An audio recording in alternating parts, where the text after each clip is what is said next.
మాల్దీవుల్లో మంత్రులు నోటికొచ్చిన కూత కూశారు. అట్లాగే పార్లమెంట్ సభ్యులు ఓవర్ యాక్షన్ చేశారు. అందుకోసం మనం వాళ్ళని ఖండించిన మాట వాస్తవం. కానీ నిజంగా మాల్దీవులతో ఉన్నటువంటి బీచులతో పోల్చుకుంటే మన దగ్గర బీచుల మెయింటెనెన్స్ ఇక్కడ చూడండి, కండి తిని అక్కడే పడేస్తాం, లేకపోతే ఏదైనా ప్లాస్టిక్ కవర్లు తీసుకుని అక్కడే పడేస్తాం, ఇక్కడ ఏం తిన్నా అక్కడే ఇసిరావతలు వేస్తాం.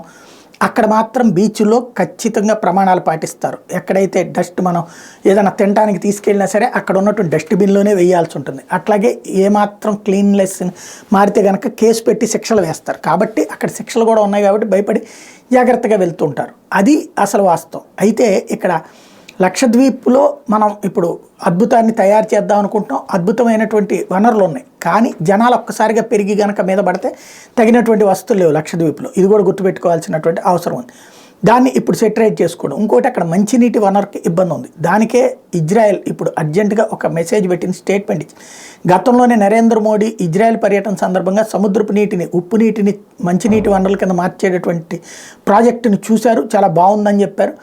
అలాంటిది ఇప్పుడు లక్షద్వీప్లో ఏర్పాటు చేయడానికి అప్పుడే ఒప్పందం కుదిరింది. అది లాస్ట్ ఇయర్ నుంచి పని ప్రారంభించాం, త్వరలో అది అందుబాటులోకి వస్తుంది అంటూ ఈ సందర్భంలో ఇజ్రాయెల్ ప్రకటించింది. తద్వారా లక్షద్వీప్లో త్వరలో మంచినీటి వనరులను, ఇక వసతులు ఏదైతే స్టార్ హోటల్స్, రిసార్ట్లు ఇట్లాంటివి ఏర్పాటు చేయాల్సిన అవసరం ఉంది.